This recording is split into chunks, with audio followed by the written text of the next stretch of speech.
இயேசுவானவரை குறித்து ஒரு சங்கீதம் வந்து முழுவதுமாக அந்த சங்கீதம் அப்படியே சொல்லுது. இயேசுவானவரை குறித்து எந்த சங்கீதம் முன்னாடி ஒரு தடவை பார்த்தோம், 22வது சங்கீதம். தயவுசெய்து வாங்க, 12வது வசனத்துலேருந்து 21வது வசனம் வரைக்கும் ரொம்ப நீளமாக இருக்கிற மாதிரி இருக்கும். ஆனால் குயிக்காக கொஞ்சம் பார்த்துட்டு போவான்.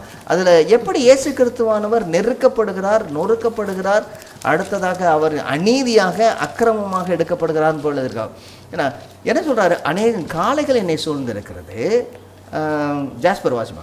அநேகம் காளைகள் என்னை சூழ்ந்திருக்கிறது, பாசான் தேசத்து பலத்த எருதுகள் என்னை வளைந்து கொண்டது. பீறி கெர்ச்சிக்கிற சிங்கத்தை போல் என் மேல் தங்கள் வாயை திறக்கிறார்கள். தண்ணீரை போல ஊற்றுண்டேன், என் எலும்புகளெல்லாம் கட்டுவிட்டது.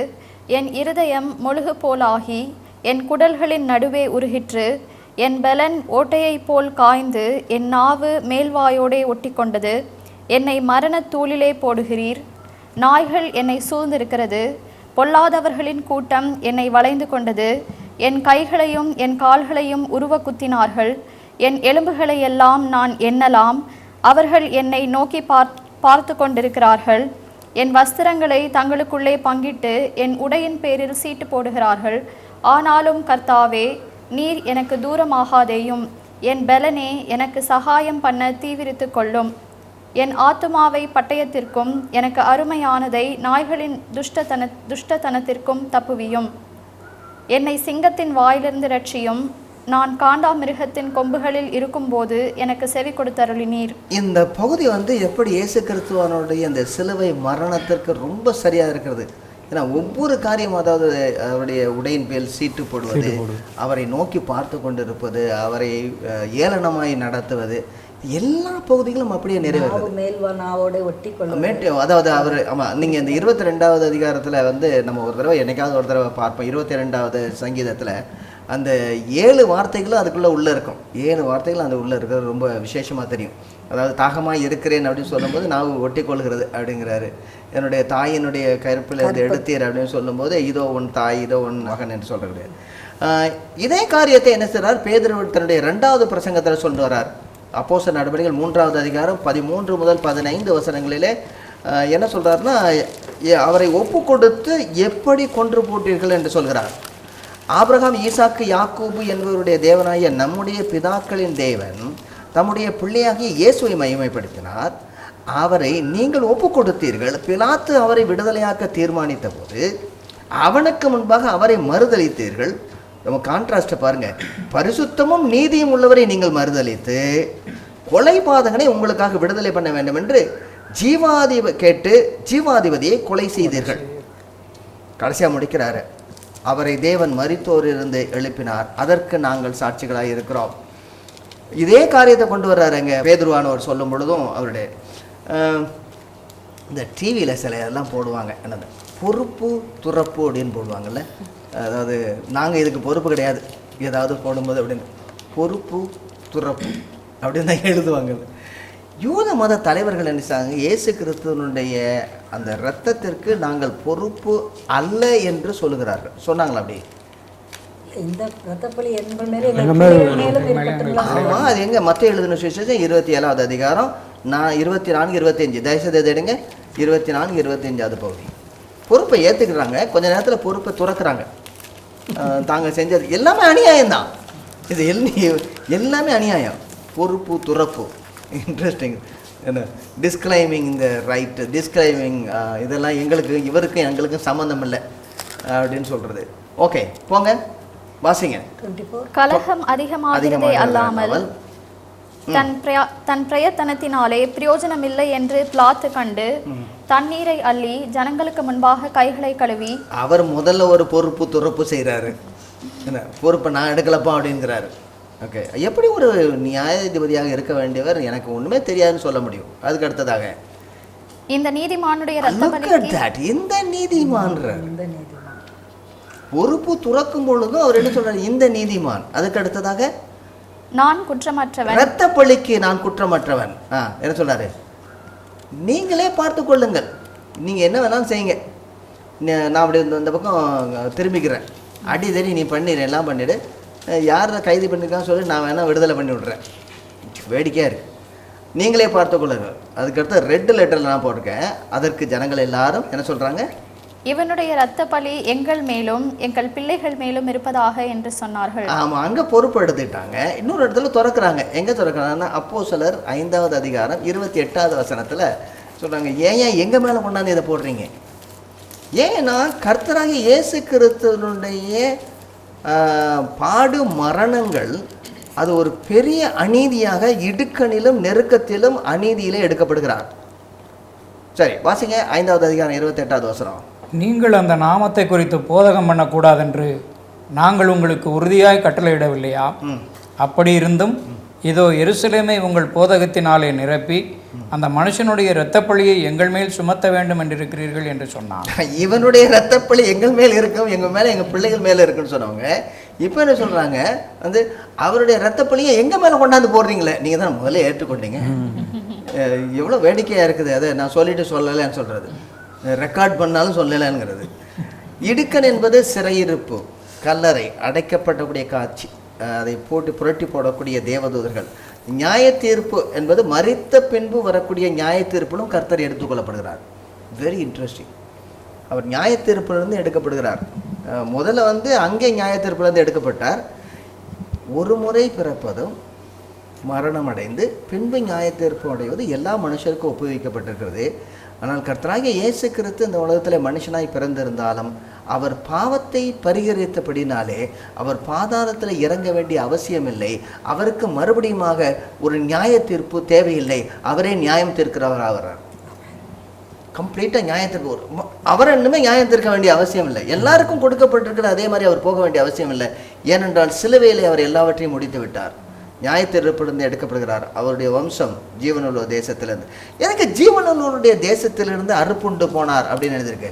அறுப்புண்டு போனார்னு சொல்லும்போது எந்த பகுதி உங்களுக்கு ஞாபகம் வருது? அறுப்புண்டு போனார், இஸ்ரவேல் ஜனங்கள் அறுப்புண்டு, அவங்க பாவம் செய்யும்போது அறுப்புண்டு போவீர்கள்.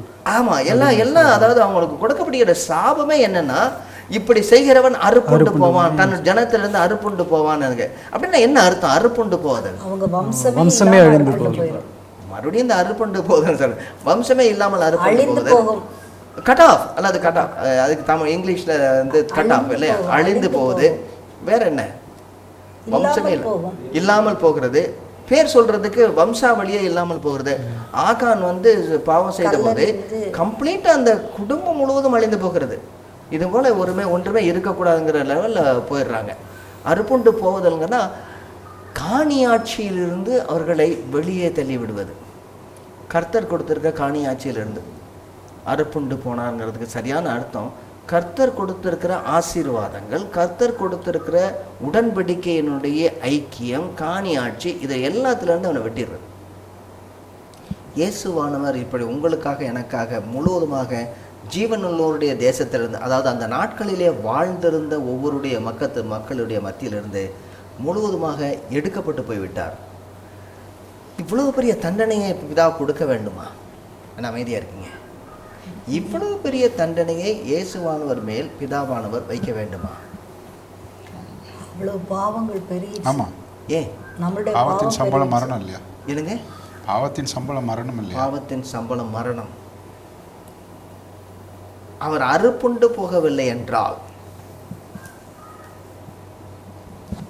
என்ன ஆயிருக்கும்? நாம் அறுப்புண்டு போய் நம்ம இன்னுமே இன்னொரு இரட்சகர் வர வேண்டும் என்று காத்து கொண்டு இருப்போம். முழுவதுமாக கர்த்தராகிய இயேசு கிறிஸ்து செய்து முடிக்கிறார். அதை தான் கீழே சொல்றார், என் ஜனத்தின் மீறுதலின் நிமித்தம் அவர் பாதிக்கப்பட்டார். இயேசுவனுடைய மரணம் உண்மையாக நிச்சயமாக நடந்தது.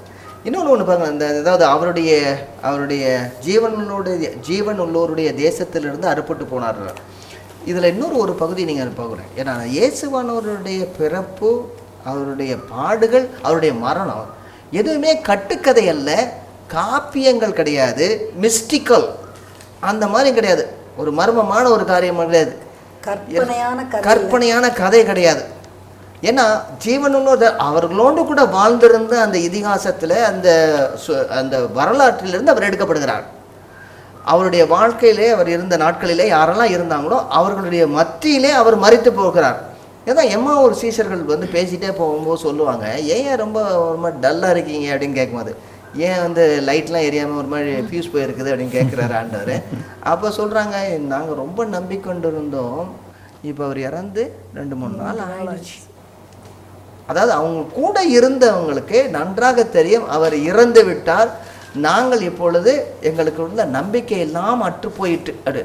ஆக இயேசுவானுடைய மரணத்தை இந்த நாளில் சொல்கிறாங்க, இயேசுவானவர் மரிக்கவில்லைன்னு ஒரு கூட்டம் சொல்லி கொண்டு இருக்கும் பொழுது ரொம்ப தெளிவாக எழுதப்பட்டிருக்கிறது, அவர் உண்மையாக மரித்தார், அவருடைய மரணமானது மாயை இல்லை, அறுப்புண்டு போத பழைய ஏற்பாட்டு வார்த்தை நம்ம பார்த்து அது சாபத்தினுடைய அடையாளமாக காணப்படுகிறது. சரி, துன்மார்க்கருடைய அவருடைய பிரேத குழியை நியமித்தார்கள். இது எப்படி நிறைவேறினது? இயேசுல துன்மார்க்கருடைய அவருடைய பிரேத குழியை நியமித்தார்கள். எங்களால் என்னது? திருடர்களுக்கு மத்தியிலே அவர் வந்து துன்மார்க்கரில் ஒருவராக எண்ணப்படுவார் என்று சொல்லி, தயவுசெய்து லூக்கா எழுதின சுவிசேஷத்துக்கு போவோமா? லூக்கா எழுதின சுவிசேஷம் அதனுடைய 23வது அதிகாரம் 32-33 வசனம். குற்றவாளிகளாகிய வேறு 2 பேரும் அவரோட கூட கொலை செய்யப்படுவதற்கு கொண்டு போகப்பட்டார்கள். கபாலஸ்தலம் என்று சொல்லப்பட்ட இடத்தில் அவர்கள் சேர்ந்த பொழுது அங்கே அவரையும் அவருடைய வலது பக்கத்தில் ஒரு குற்றவாளியையும் அவருடைய இடது பக்கத்திலே ஒரு குற்றவாளியையும் சிலுவைகளில் அறைந்தார்கள். 39லேருந்து 43 வரைக்கும் உள்ள பகுதியும் நீங்கள் பாருங்கள். அதே இதில் அன்றியும் சிலுவையில் அறையப்பட்டிருந்த குற்றவாளிகளில் ஒருவன், நீ கிறிஸ்துவானால் உன்னையும் எங்களையும் ரட்சித்துக்கொள் என்று அவரை இகழ்ந்தான். மற்றவன் அவனை நோக்கி, நீ இந்த ஆக்கினைக்குட்பட்டவனாயிருந்தும் தேவனுக்கு பயப்படுகிறதில்லையா? நாமோ நியாயப்படி தண்டிக்கப்படுகிறோம், நாம் நடப்பித்தவைகளுக்கு தக்க பலனை அடைகிறோம், இவரோ தகாததொன்றையும் நடப்பிக்கவில்லையே என்று அவனை கடிந்து கொண்டு இயேசுவை நோக்கி, ஆண்டவரே, நீர் உம்முடைய ராஜ்யத்தில் வரும்போது அடியேனை நினைத்திரளும் என்றான். ஆக ரொம்ப தெளிவாக அந்த அக்கிரமக்காரர்களே சொல்லுகிறார்கள், இவர் நியாயஸ்தர். அவங்க 2 பேருமே சொல்கிறாங்க, அதாவது நம்ம பட்டிருக்கிற பாடுகள்லாம் அநியாயமான பாடுகள். இயேசுவானவருடைய இந்த மரணம், அவரை கொண்டு போய் சிலுவையிலே அறைந்தது இஸ் அ பப்ளிக் ஹியூமிலிட்டி. வெளிப்படையாக அவரை என்ன செய்கிறாங்கன்னா அவமானப்படுத்துகிறார்கள். அவர் அந்த இடத்துல இருக்க வேண்டிய அவசியமே இல்லை, அவர் ஆளுகை செய்ய வேண்டியவர். ஆனால் உங்களுடைய இடத்தையும் என்னுடைய இடத்தையும் எடுக்கிறார். இதே தான் அவர் இந்த துன்மார்க்கருடைய என்ன ஒருவராக எண்ணப்பட்டார். மார்க் எழுதின சுவிசேஷம் 15வது அதிகாரம் 27-28 வசனங்களை பார்ப்போமா? அல்லாமலும் அவருடைய வலது பக்கத்தில் ஒருவனும் அவருடைய இடது பக்கத்தில் ஒருவனுமாக 2 கள்ளரை அவரோட கூட சிலுவையில் அறைந்தார்கள். ரொம்ப அழகாக சொல்கிறது, அக்கிரமக்காரரில் ஒருவனாக எண்ணப்பட்டார் என்கிற வேத வாக்கியம் அதனாலே நிறைவேறிற்று. சுவிசேஷத்தில் ரொம்ப எனக்கு பிடித்தது என்னென்னா, இது இப்படியாக நிறைவேறிற்று, இப்படி எழுதப்பட்டிருக்கிறது நிறைவேறது, இது இப்படி எழுதப்பட்டிருக்குது, தீர்க்கதரிசினால் உரைத்தது இப்படி நடந்தது. இயேசுவானவர் அக்கிரமக்காரில் ஒருவராக எண்ணப்பட்டார் என்பது இங்கே ரொம்ப தெளிவாக. 2 கள்ளர்கள், அந்த கள்ளர்கள் ஏதாவது திருடிட்டு வந்தாங்களா? அவங்க செய்த குற்றம் என்னவா இருக்கும்? திருடினவங்களுக்கு வந்து என்ன தண்டனை கொடுக்க முடியும்? மரண தண்டனை. இது வந்து மரண தண்டனை, சிலுவை மரணங்கிறது மரண தண்டனை, அதாவது சித்திரவதை மரண தண்டனை. கள்ளர்களுக்கு சித்திரவதை மரண தண்டனை கொடுக்க முடியுமா? அவங்க வந்து சாதாரண கொலை திருடு செய்திருக்காங்க, அநியாயமாக யாரையாவது கொலை செய்து திருடு செய்திருக்க வேண்டும். இன்னும் என்ன சொன்னா, இதோடைய இதில் ராஜ துரோகம் செய்தவர்களுக்கு தான், அதாவது செலோத்தியராகிய தீவிரவாதிகளுக்கு தான் இந்த மாதிரியாக செய்தாங்க. அப்போ இந்த 2 பேரில் உள்ளவங்க எப்படி இருந்திருக்க வேண்டாமோ? ஒரு தடவை நம்ம கூட இதை பார்த்தோன்னே, அதாவது இவங்க வந்து பரபாசோடு கூட இருந்த கூட்டாளிகளாக இருந்திருக்கணும். ஏன்னா பரபாஸ் வந்து அந்த நாளில் அந்த இயேசுவானவருடைய அந்த நடுவில் ஒரு சிலுவையில் அறையப்பட்டிருக்க வேண்டும், அவர் விடுதலை அடைகிறார். ஆனால் இங்கே வந்து அவர்களுக்கு முழுவதுமாக அவருக்கு விடுதலையாகி இங்கே இவர் அடிக்கப்படுகிறார், கொள்ளையிட்டு. அநியாயமான ஒரு சிலுவை தண்டனை. ஆனால் முடியும் போது அவர் என்ன சொல்கிறாரு? ஆனாலும் அவர் மரித்த போது ஐஸ்வர்யவானோட கூட இருந்தார். ஐஸ்வர்யவானோட கூட எப்படி? அவர் மறைக்கும் பொழுது அவர் அநியாயமான காரணம் தான், மறைத்த பின்பு ஐஸ்வர்யவானோடு இருந்தார். நம்ம இதை அடுத்த நிகழ்ச்சியில் பார்க்கலாம், அவருடைய ஐஸ்வர்யவானோடு கூட எப்படி இருந்தார். அருமையானவர்களே, இயேசு கிறிஸ்துவினுடைய சுவிசேஷமானது உண்மையானது. அது ஏதோ ஒரு கட்டுக்கதை அல்ல, அது ஒரு மாயை அல்ல. அவர் சொல்லும் பொழுதே எழுதப்பட்டிருக்கிறது எப்படி என்றால், அவரோடு கூட இருந்தவர்களுடைய மத்தியிலிருந்து அவர் அறுப்புண்டு போனார். அவரை தகாதவர்களோடு கூட, அதாவது கள்ளர்களோடு கூட, அநீதிக்காரர்களோடு கூட, உங்களுக்காக எனக்காக ஒரு அநீதி உள்ளவர் போல அவர் சிலுவையிலே அறையப்பட்டார். இல்லைன்னா நீங்களும் நானும் இன்னொரு மேசியா வர வேண்டும் என்று காத்து கொண்டிருப்போம். உங்களுக்கும் எனக்கும் ரட்சிப்பு கிடைத்திருக்காது. எவ்வளோ பெரிய பாக்கியம் பாருங்கள். எனக்காக அவர் தண்டனையை அனுபவித்தார். இதுதான் சுவிசேஷம். இதை குறித்து நாம் பார்ப்போம்.